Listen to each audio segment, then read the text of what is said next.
हमारा टॉपिक चल रहा था चैप्टर नंबर 6 और आज हम स्टार्ट करेंगे एक्सरसाइज नंबर 6.5। क्वेश्चन नंबर 1 है find value of x y z from the following right angle triangle. यहाँ पर आपको एक राइट एंगल ट्राइंगल दिया हुआ है क्वेश्चन में और आपने यहाँ से एक्स वाई जी की वैल्यू फाइंड करनी है। अगर आप यहाँ ट्राइंगल में देखें वाई की वैल्यू आपको दी हुई है 4 सेंटीमीटर और एक्स और जी की वैल्यू आपने यहाँ से मालूम करनी है। ठीक है, तो एक्स और जी की वैल्यू फाइंड करने से पहले आपको यहाँ से एंगल्स फाइंड करने होंगे और उसके बाद ही आप यहाँ पर इनकी साइड्स की वैल्यू फाइंड कर सकते हैं एक्स और जी की। तो देखिए यहाँ पर जो एंगल है आपको दिया हुआ है 30 डिग्री ए पर, और आपको पता है जब दो स्ट्रेट लाइन यानी कि एक इस तरह से स्ट्रेट लाइन और इस तरह से स्ट्रेट लाइन, दो जब स्ट्रेट लाइन मिलती हैं तो यहाँ पर जो एंगल बनता है वो हमेशा 90 डिग्री का होता है। तो देखिए यहाँ पर मेंशन नहीं है लेकिन फिर भी यहाँ पर जो एंगल होगा वो 90 डिग्री का होगा, ये आपको पता होना चाहिए। ठीक है, तो दो एंगल्स हमें पता है, यहाँ पर है 30 डिग्री का एंगल और यहाँ पर है 90 डिग्री का एंगल।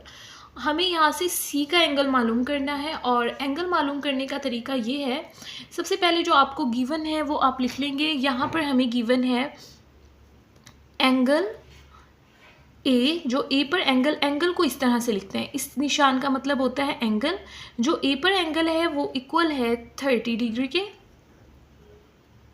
और उसके बाद एंगल बी जो है वो है 90 डिग्री के इक्वल, और यहाँ पर हम लिखते हैं एम का मतलब होता है मेजरमेंट, यानी उसकी पैमाइश क्या है 30 डिग्री और इसकी 90 डिग्री। अब आपने फाइंड करना है एंगल सी। तो एंगल फाइंड करने का तरीका ये होता है कि आपने क्या करना है, यहाँ से आपने फाइंड करना है एंगल सी। तो जो एंगल आपने मालूम करना होगा उसको मालूम करने का तरीका ये होता है कि आपने लिखना है 180 डिग्री।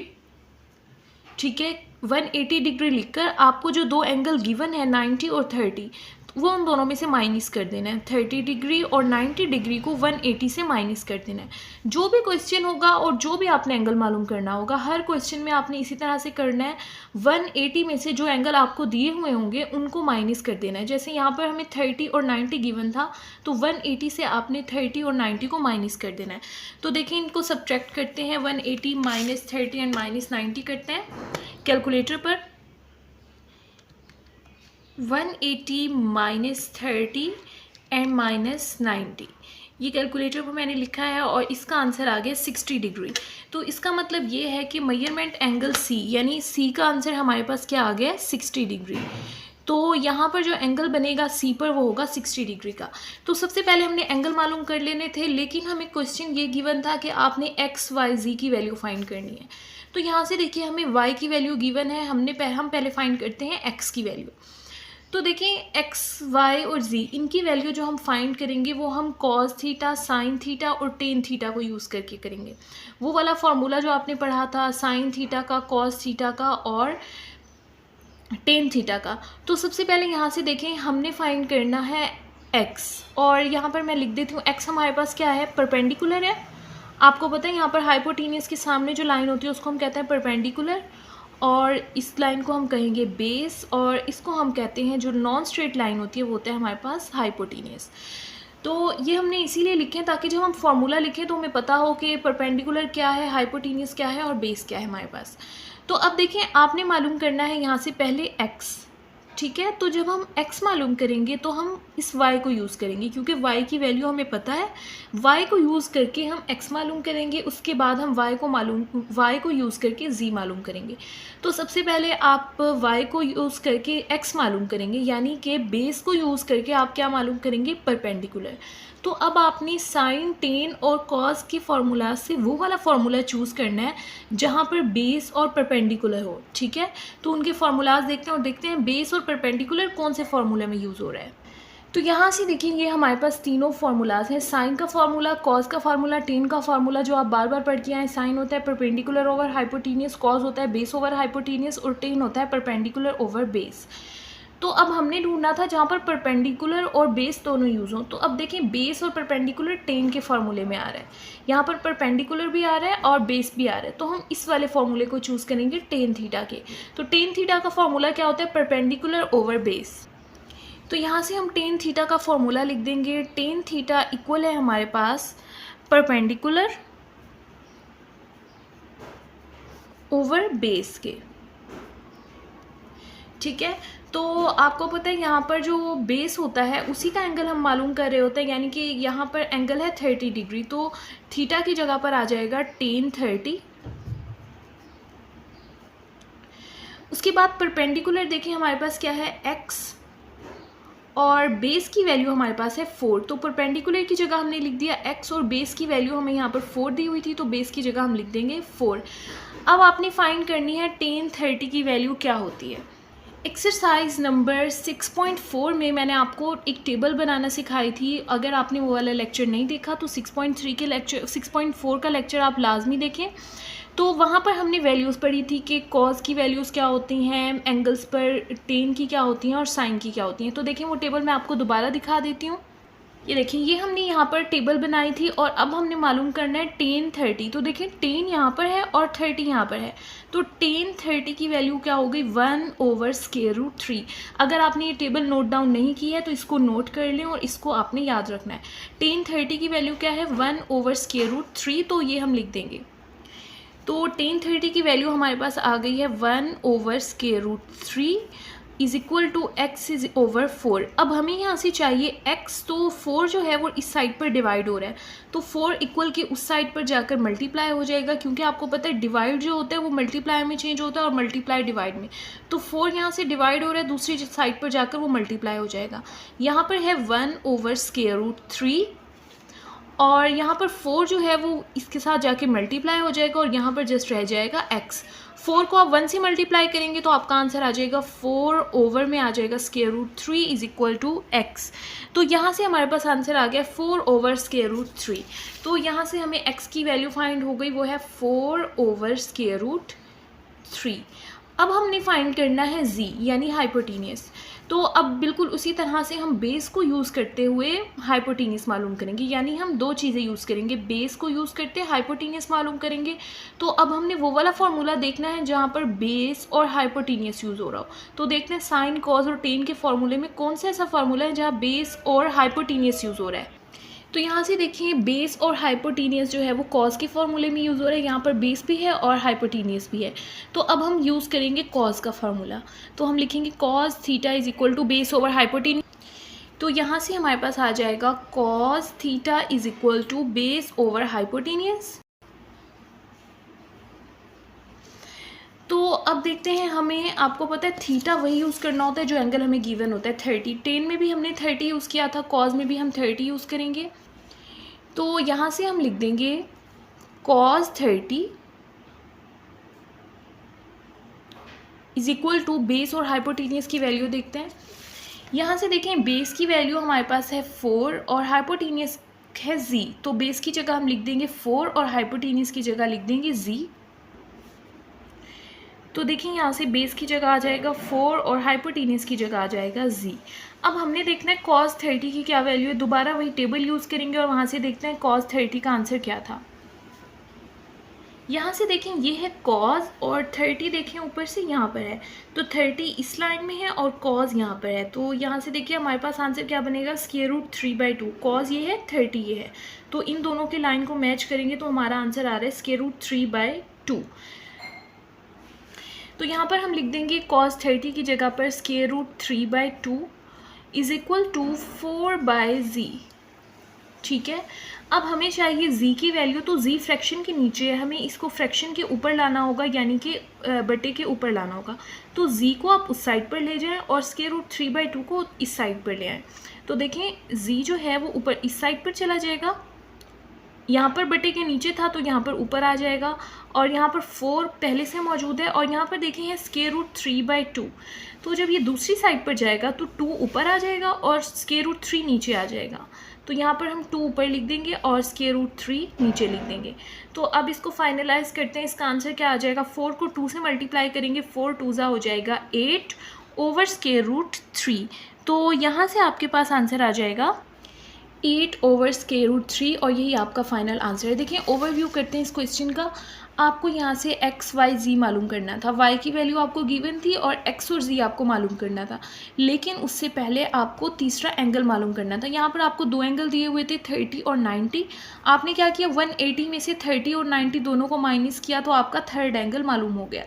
ठीक है, उसके बाद आपने क्या किया, हमने मालूम करना था x। ठीक है, तो आपने y को यूज़ करके x मालूम किया, फिर हमने कौन सा फार्मूला यूज़ किया जिसमें बेस और परपेंडिकुलर था, फिर आपने क्या किया y को यूज़ करके z मालूम किया, वो वाला फार्मूला यूज़ किया जहाँ पर बेस और हाइपोटेनियस था।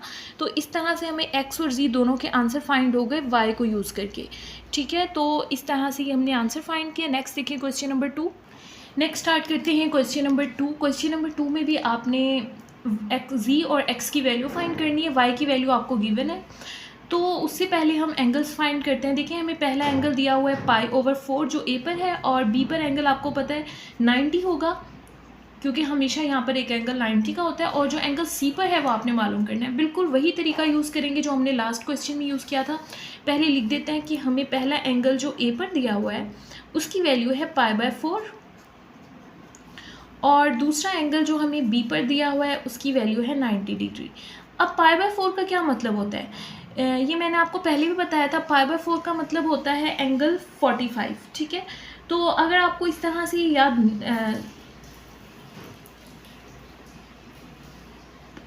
से आपको याद ना रहे कि π/4 का क्या मतलब होता है, तो आप इस तरह से भी याद रख सकते हैं। देखें पाई का मतलब आपने याद रखना है, पाई की वैल्यू जो होती है 180 डिग्री होती है। अब यहाँ पर आपको दिया π/4, तो पाई का मतलब हो गया 180। 180 को आप 4 से डिवाइड करके देखें, 180 को जब आप 4 से डिवाइड करेंगे तो आपका आंसर आ जाएगा 45। अगर आपको भूल जाए तो आप इस तरह से भी फाइंड कर सकते हैं कि π/4 की वैल्यू क्या है 45 डिग्री। ठीक है, और यहाँ पर मेजरमेंट एंगल बी है 90 डिग्री। अब आपको एंगल सी फाइंड करना है, और एंगल सी किस तरह से फाइंड होगा, जैसे हमने लास्ट क्वेश्चन में मालूम किया। तो देखें पहले आपने लिखना है 180 डिग्री, और 180 में से आपने इन दोनों को माइनस कर देना है। तो 180 में से आप 45 को माइनस करें और 90 को माइनस कर दें। जो दो एंगल आपको गिवन है उन दोनों को आपने 180 में से माइनस कर देना है।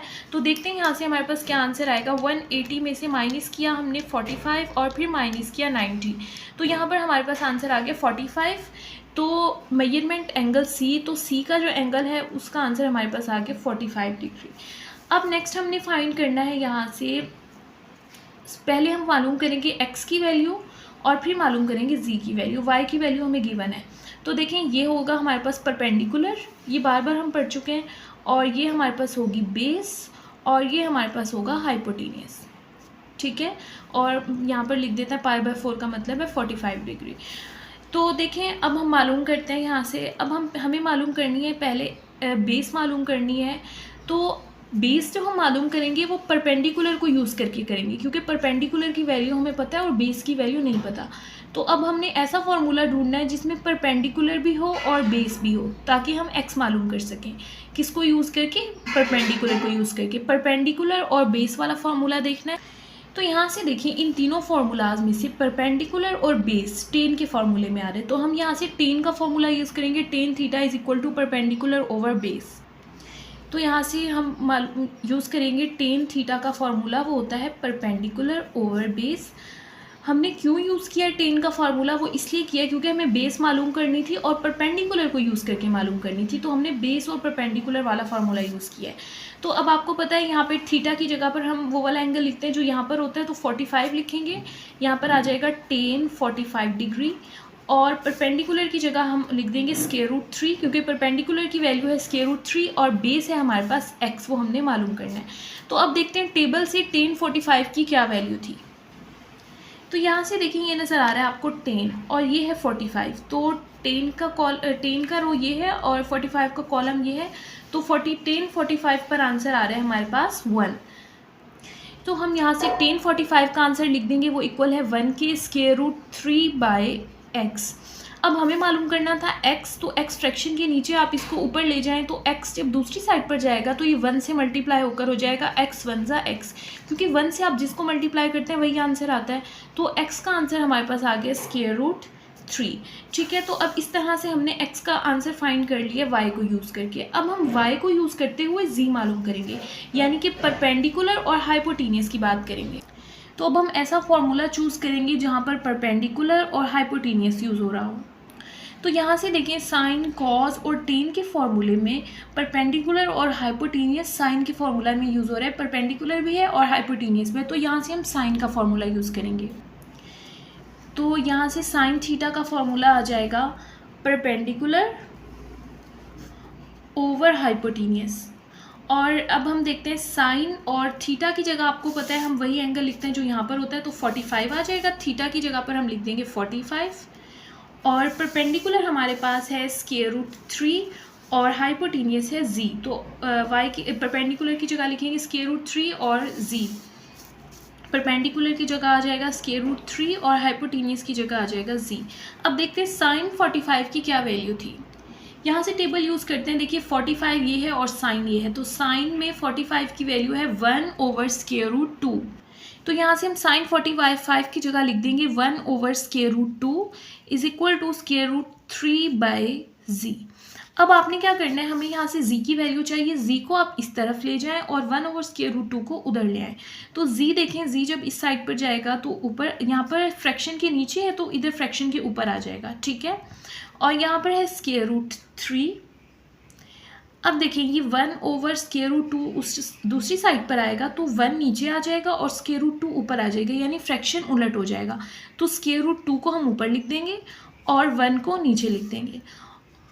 तो देखिए ये भी स्क्वायर रूट के अंदर है और ये भी स्क्वायर रूट के अंदर है, तो एक स्क्वायर रूट के अंदर हम इन दोनों को लिख देंगे 3 × 2। स्क्वायर रूट हमने एक लिखा है और इन दोनों वैल्यू को लिख दिया और फ्रैक्शन में है हमारे पास 1।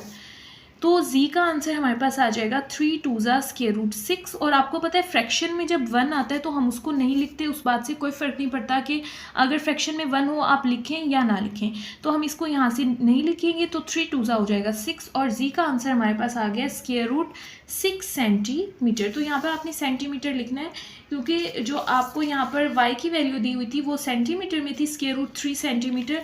तो x और z की वैल्यू भी आप सेंटीमीटर में लिखेंगे। x की वैल्यू है √3 सेंटीमीटर और z की वैल्यू हमारे पास है 6 सेंटीमीटर। ठीक है, तो इस तरह से ये हमारा फाइनल आंसर है। हमने यहाँ से 3 चीज़ें फाइंड की, एंगल फाइंड किया और 2 साइड्स मालूम की। नेक्स्ट स्टार्ट करते हैं। क्वेश्चन नंबर 3 हमारे पास है, हमें यहाँ पर एक ट्राइंगल दी हुई है और सबसे पहले हम यहाँ पर एंगल्स देखते हैं। यहाँ पर है 60 का एंगल और यहाँ पर हमेशा 90 का एंगल मौजूद होता है। तो यहाँ पर 60 है और यहाँ पर 90 है, तो आपको एंगल ए मालूम करना है। तो यहाँ पर हम लिख देते हैं, हमारे पास है मेजरमेंट एंगल सी की वैल्यू हमारे पास है 60 डिग्री और इसी तरह से बी की वैल्यू है मेजरमेंट एंगल बी की वैल्यू हमारे पास है 90 डिग्री और हमने ए मालूम करना है।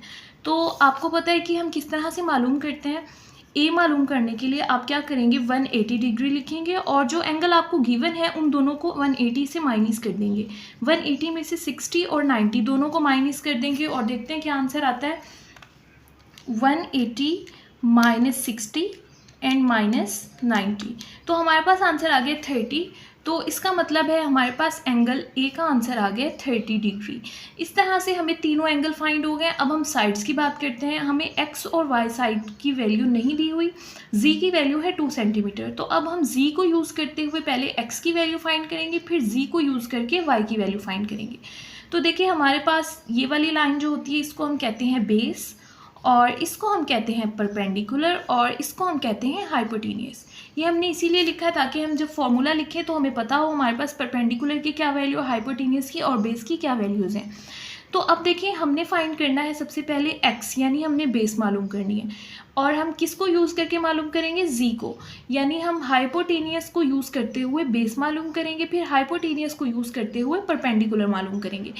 अब हम हाइपोटेनियस को यूज़ करते हुए बेस मालूम करेंगे, तो अब हम वो फार्मूला चूज़ करेंगे जिसमें हाइपोटेनियस हो और बेस हो। तो देखते हैं फार्मूलाज में। यहाँ से देखें हाइपोटेनियस और बेस इस फार्मूले में यूज़ हो रही है। यहाँ पर हाइपोटेनियस भी है और बेस भी है, तो हम कॉस का फार्मूला लिखेंगे, वो हमारे पास है cos theta is equal to base over hypotenuse. तो हमारे पास कॉस थीटा का फार्मूला आ जाएगा बेस ओवर हाइपोटेनियस। तो यहाँ से देखें, अब आपको पता है हम थीटा की जगह हमेशा ये वाला एंगल लिखते हैं, 60 डिग्री लिख देंगे। तो यहाँ पर आ जाएगा कॉस, थीटा की जगह हमने लिख दिया 60। अब देखें बेस हमारे पास क्या है, एक्स, तो बेस की जगह पर हम लिख देंगे एक्स, और हाइपोटीनियस की वैल्यू हमारे पास थी 2 सेंटीमीटर, तो हाइपोटीनियस की जगह हम लिख देंगे 2।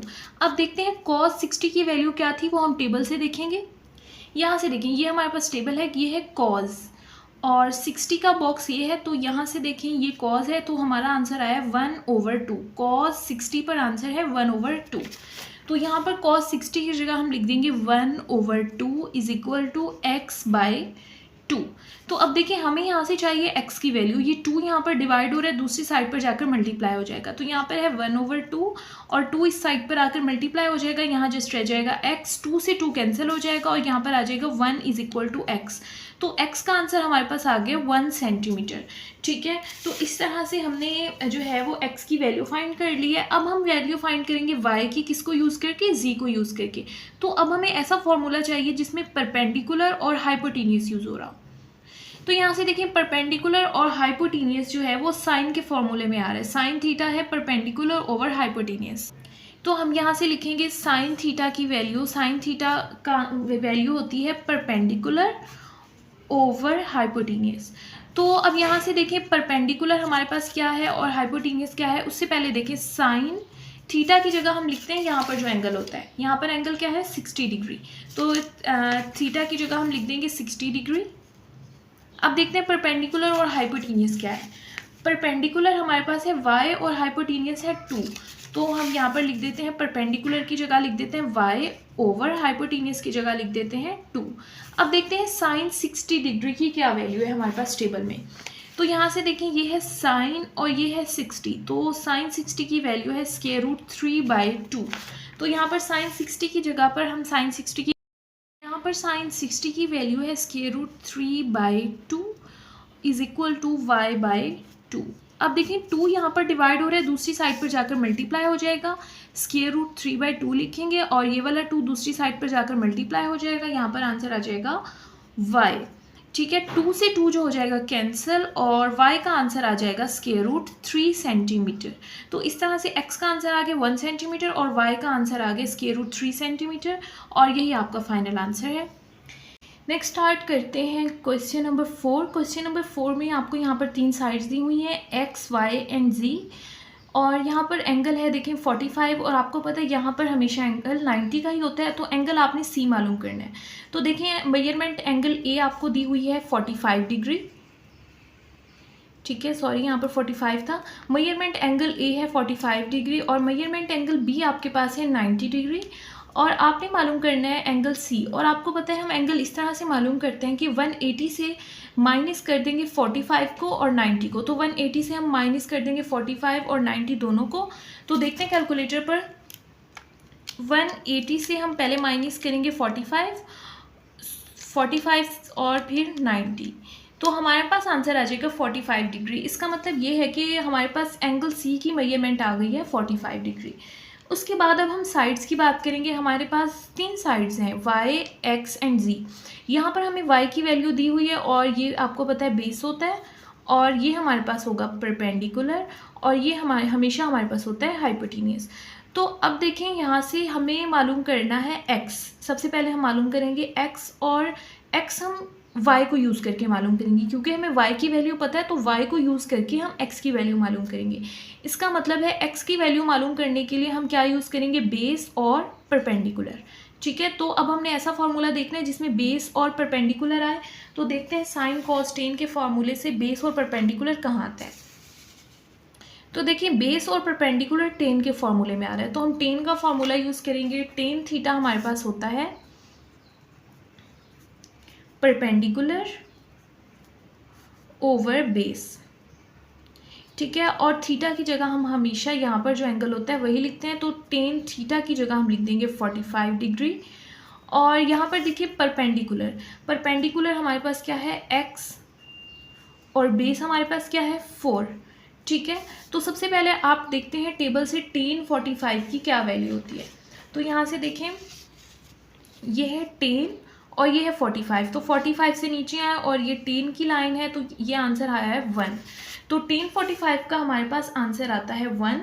तो यहाँ से आप लिख देंगे 1 is equal to x by 4। हमें यहाँ से चाहिए x की वैल्यू और 4 यहाँ पर डिवाइड हो रहा है तो 4 दूसरी साइड पर जाकर मल्टीप्लाई हो जाएगा। 1 को 4 से मल्टीप्लाई कर देंगे और यहाँ से आ जाएगा x, 4 1 होता है 4। तो हमारे पास x का आंसर आ गया 4 सेंटीमीटर। तो x की यहाँ पर हमने वैल्यू फाइंड कर ली है। तो देखिए पहले हमने y और x को यूज़ किया, यानी x को फाइंड करने के लिए हमने y को यूज़ किया। अब हम z को भी फाइंड करने के लिए किसको यूज़ करेंगे, y को। यानी कि अब हम कौन सा फार्मूला देखेंगे, बेस और हाइपोटेनियस का। तो देखते हैं बेस और हाइपोटेनियस किस फॉर्मूले में आता है। कॉस के फॉर्मूले में बेस और हाइपोटेनियस आता है। तो यहाँ से हम कॉस का फॉर्मूला लिखेंगे, कॉस थीटा इक्वल होता है बेस ओवर हाइपोटेनियस के, क्योंकि हमें यही दो चीज़ें चाहिए थी, बेस ओवर हाइपोटेनियस। तो देखिए थीटा की जगह आपको पता है जो यहाँ पर एंगल होगा वही लिखेंगे, वो है 45 डिग्री। तो यहाँ पर आ जाएगा कॉस 45 डिग्री। और बेस की जगह हम यहाँ पर लिखेंगे 4 सेंटीमीटर, और बेस की जगह 4 सेंटीमीटर और हाइपोटेनियस की जगह आ जाएगा z। तो यहाँ से बेस की जगह आ जाएगा 4 सेंटीमीटर और हाइपोटेनियस की जगह हम यहाँ पर लिख देंगे z। तो अब देखते हैं cos 45 डिग्री की क्या वैल्यू होती है। यहाँ से देखें ये है cos और ये है 45, तो cos 45 की वैल्यू है 1/√2। तो यहाँ पर cos 45 की जगह हम लिख देंगे 1/√2 इज इक्वल टू 4/z। ठीक है, तो यहाँ से आ जाएगा। अब हमने मालूम करना है z, तो z फ्रैक्शन के नीचे है तो z को हमें फ्रैक्शन के ऊपर लेकर आना है, यहाँ पर बटे के नीचे नहीं होना चाहिए। तो z को हम इधर ले जाएंगे और ये 1 से मल्टीप्लाई हो जाएगा। तो z को 1 से मल्टीप्लाई करेंगे तो ये z हो जाएगा, ओवर में है √2 इज इक्वल टू 4। अब आपने ऐसा करना है, इस √2 को दूसरी साइड पर ले जाएं। तो यहाँ पर है z 4, √2 जो है वो यहाँ पर डिवाइड हो रहा है, दूसरी साइड पर जाकर हो जाएगा मल्टीप्लाई और यहाँ पर आ जाएगा √2। तो यहाँ से हमारे पास आंसर आ जाएगा z is equal to 4 √2 centimetre. ठीक है, और यही हमारा फाइनल आंसर है। इस तरह हमने दोनों साइड्स मालूम कर लिए हैं। इस तरह से क्वेश्चन नंबर 1 जो है वो आपका कंप्लीट हो गया। अगर इसमें आपका कोई क्वेश्चन हो तो आप कमेंट बॉक्स में पूछ सकते हैं।